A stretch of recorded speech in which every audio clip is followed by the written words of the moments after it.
Genesis 6 verses 3 and 6 states, verse 3, "And the Lord said, My spirit shall not always strive with man, for that he also is flesh, yet his days shall be 120 years. Verse 6, "And it repented the Lord that he had made man on the earth, and it grieved him at his heart." Traditional translations of Genesis 6 often portray the Creator through the lens of human emotion, using words like regret or repent. However, for an all-knowing, eternal being, regret is a logical contradiction. When we examine the Septuagint Old Testament, LXX, the ancient Greek translation used by the early church, a more precise reality emerges. The text describes not an emotional mistake, but a systematic conclusion based on divine logic. The declaration in Genesis 6:3, the clinical retranslation reads, "My spirit shall not sustain humanity indefinitely, for he is flesh, therefore, his decommissioning period shall be 120 years.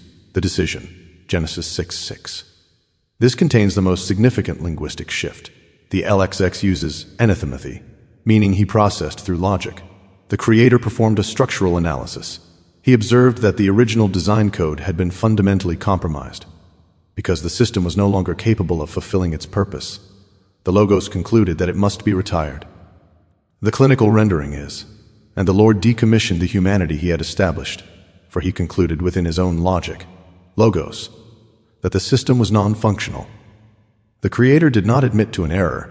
He performed a structural analysis. He observed that humanity had become corrupt, a term signifying that the original design had been fundamentally compromised. Because the system was no longer capable of fulfilling its purpose, the Logos dictated that it be retired. This 120-year period was not a new lifespan for individuals, but a countdown to the flood.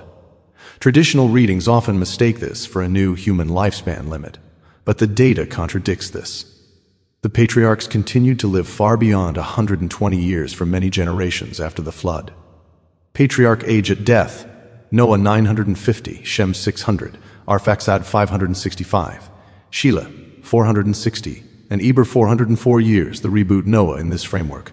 Noah was the preserved dataset. The text describes him as perfect in his generations, meaning his lineage remained structurally intact and uncorrupted. The ark was a containment module, designed to shield this functional kernel during the decommissioning of the surrounding environment. The conclusion: the flood was a system migration. By looking past human emotion, we see a Creator who is consistent and purposeful, retiring a corrupted model to ensure the continuity of his original design.